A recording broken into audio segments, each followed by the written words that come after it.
Bonjour à toutes et tous, bienvenue dans les coulisses du Grand Lyon. Mon invité du jour, Philippe Cochet. Bonjour. Bonjour. Vous êtes maire de Caluire, président du groupe d'opposition de droite du centre et de société civile à la métropole. Alors en ce début d'année, on attend vos vœux aux habitants de la métropole. Qu'est-ce que vous souhaitez pour 2022 ? Alors tout d'abord la santé, et puis un sujet qui me tient à cœur, c'est l'optimisme. Nous sommes donc dans une nouvelle année, 2022.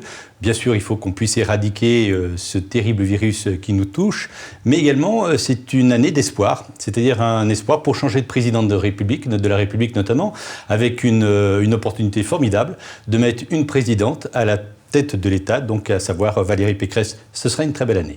Alors, on reparlera de la présidentielle juste après, un mot sur la situation sanitaire. Est-ce que vous partagez l'analyse du président de la République qui dit qu'aujourd'hui, le problème, ce sont les non-vaccinés ? Je crois que le problème, c'est le président de la République et surtout la manière dont est gérée cette pandémie.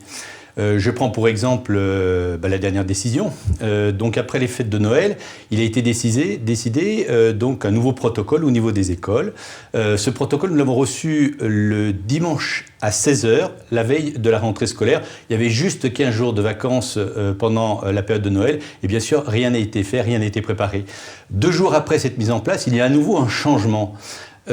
C'est juste scandaleux de voir la manière dont l'impréparation, le fait de ne tirer aucune expérience des erreurs passées sur la pandémie, montre bien qu'on a affaire à des amateurs. Et les amateurs savent un moment, mais à un moment, il faut en changer. Alors on a entendu la pique politique, mais les réponses sur la question de fond, est-ce que le problème aujourd'hui, ce sont les non-vaccinés ? Non, le problème de fond, c'est la capacité à gérer et à convaincre. Quand un président de la République injurie le peuple français, je pense que l'injure est l'ultime traduction de l'incapacité à gérer une situation gravissime. Et je pense que les propos du président de la République lui reviendront bien sûr en boomerang. Alors, on démarrera l'année avec une nouvelle session de la métropole. Fin janvier sera adopté le budget de cette métropole. Qu'est-ce que vous en attendez ? Peut-être adopté. Le budget. Peut-être adopté, oui. Ils ont une majorité large normalement. Qu'est-ce que vous en attendez ? Moi, ce que j'attends surtout, c'est de voir un budget qui, jusqu'à présent, a été très prudent. Autant la première année, je pouvais le comprendre, parce que c'est vrai que l'arrivée de la pandémie remettait en cause un certain nombre de choses, et je n'avais pas de critique spécifique à avoir. Maintenant, ça va être le budget de la vérité. C'est-à-dire, quelles sont les vraies priorités, quels sont les vrais choix, et surtout, quel sera le respect donc des territoires, des maires et des élus des territoires, par rapport, bien sûr, au fait que 48 maires ont dit qu'à un moment ou à un autre, cette gestion était insupportable. Sur la gouvernance, vous n'avez pas peur de verser dans l'outrance d'ailleurs. Hein. Vous avez traité Bruno Bernard de dictateur à la dernière session parlementaire. Mais attendez, ça n'est pas de l'outrance. Connaissez-vous la définition du dictateur ? C'est vous qui répondez aux questions, pas moi. C'est quelqu'un qui décide et qui pense que ce qu'il décide doit s'appliquer à tout le monde sans aucun débat. Eh bien, malheureusement, c'est le cas. Nous avons encore eu un dictateur n'est pas élu au suffrage universel. Ah si, vous pouvez tout bien être élu dictateur. Je rappelle que malheureusement, un certain nombre de dictateurs ont été élus de manière tout à fait légale par le peuple. Donc là, vous allez comparer Bruno Bernard à Hitler, du coup. Non, écoutez, je ne tomberai pas dans ces travers, certainement pas. Alors...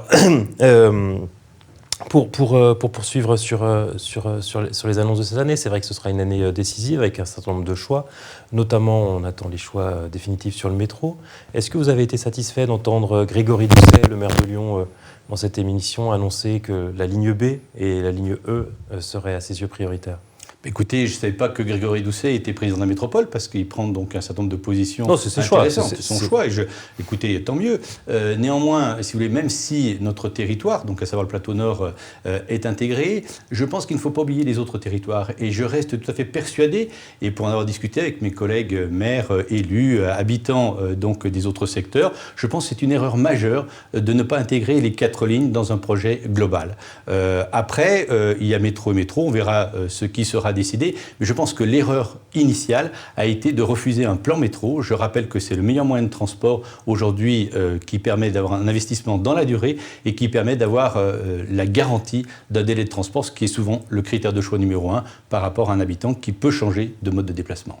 Alors c'est un reproche qu'on peut faire surtout à Raymond Barre. Vous faisiez partie, les LR de sa majorité à l'époque. Raymond Barre, j'ai quand même été très très jeune, donc vous pouvez me parler aussi d'Alain Poher si vous voulez. Non, donc, mais c'est Raymond Barre qui a enterré mais... le plan métro. Gérard Collomb ne l'a pas relancé. Vous avez fini par faire une alliance avec lui aux dernières métropolitaines. Les écologistes. J'ai fait aucune alliance avec Gérard Collomb. Votre parti a fait une alliance au deuxième tour. Le parti n'a fait aucune alliance avec Gérard Collomb. Il y a eu simplement une décision qui a été prise. Je m'aperçois simplement d'une chose, c'est que nous avons respecté les électeurs et que tout simplement, on ne peut pas, entre les deux tours, faire des alliances contre nature, et la réalité l'a prouvé. Là où nous n'avions pas fait d'alliance, nous avons eu les meilleurs scores de la métropole. Là où il y a eu alliance, malheureusement, ça a été un échec. En tout cas, les écologistes ont peut-être le mérite de relancer ce plan métro auquel vous étiez favorable.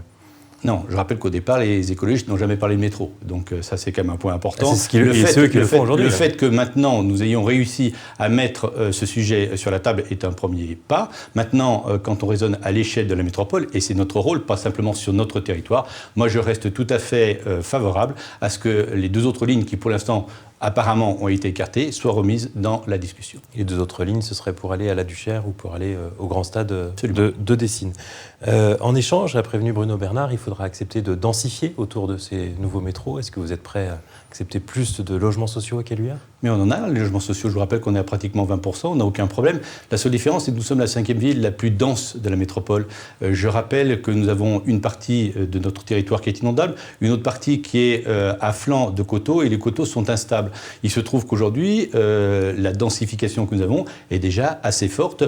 Après, une fois de plus, lorsqu'on en a ce type de décision, je pense qu'il ne faut pas céder au chantage. J'ai pour habitude de ne jamais céder à aucun chantage. On suivra les sujets locaux cette année. Évidemment, vous avez dit un mot tout à l'heure de la présidentielle. Votre candidate Valérie Pécresse a du mal, pour l'instant, à émerger réellement dans les sondages. Elle a ressorti le Karcher de la cave. Est-ce que c'était vraiment une bonne idée, une bonne formule, sachant que le Karcher n'a pas laissé que des bons souvenirs, ça a aussi laissé des déçus à droite? Alors tout d'abord, je pense que vous avez peut-être mal lu les sondages. Je rappelle que Pécresse est aujourd'hui en capacité d'être donc en compétition au deuxième tour contre M. Macron. Ce qui est autour de 16%. Non, mais enfin, je veux dire, elle fait partie aujourd'hui de ces éléments-là. Vous m'auriez posé la question il y a simplement un mois et demi en arrière, nous étions plutôt beaucoup plus loin. Vous partiez d'encore plus bas. Il y a aujourd'hui une dynamique qui se met en place auprès de Valérie Pécresse. Et derrière tout ça, je crois que sur le régalien, ce qu'on appelle le régalien, le mandat de M. Macron, qui, je rappelle, est la continuité de celui de M. Hollande, parce que M. Macron, en fait, a participé maintenant depuis plus de 10 ans donc à ce qui s'est passé en France, est un échec cuisant. Et notamment sur l'insécurité, qui reste quand même un des sujets très importants. Il n'y a aucune décision sérieuse qui a été prise. Pourquoi ? Parce que le en même temps ne peut pas fonctionner. Vous ne pouvez pas d'un côté dire « je soutiens la police » et ensuite aller dans une démarche pour dire « oui, il y a des violences policières » et on demande aux policiers de mettre un genou à terre. Ça n'est pas possible. On ne peut pas ménager la chèvre et le chou. Vous parlez des chances de Valérie Pécresse pour être présente au deuxième tour. Mais si elle peut l'être, ce sera parce qu'Éric Zemmour est très fort. Est-ce que pour ça, il faudrait qu'Éric Zemmour soit encore candidat ? Pour ça, il faudra qu'il ait ses 500 signatures. Est-ce que vous seriez prêt à signer pour lui permettre d'être là au deuxième tour ? Écoutez, je pense qu'Éric Zemmour représente un courant de pensée. Il est respectable. Et je trouverais anormal qu'il ne soit pas présent donc à l'occasion de la compétition de la présidentielle. Néanmoins, bien sûr, moi, tout mon engagement sera derrière Valérie Pécresse. Mais les courants de pensée sont respectables. Et contrairement à M. Macron, eh bien, je pense que la diversité permet le débat politique. Et moi, je suis pour le débat politique. Après, il faut trancher. Et ma candidate, c'est Valérie Pécresse. Et elle sera une très bonne présidente de la République. Et donc, si Éric Zemmour a un problème de signature, vous seriez prêt à apporter la vôtre de Non, ce n'est pas mon problème, c'est le problème d'Éric Zemmour. Philippe Cochet, je vous remercie. Et puis moi, je vous dis à demain pour une nouvelle émission des coulisses du Grand Lyon.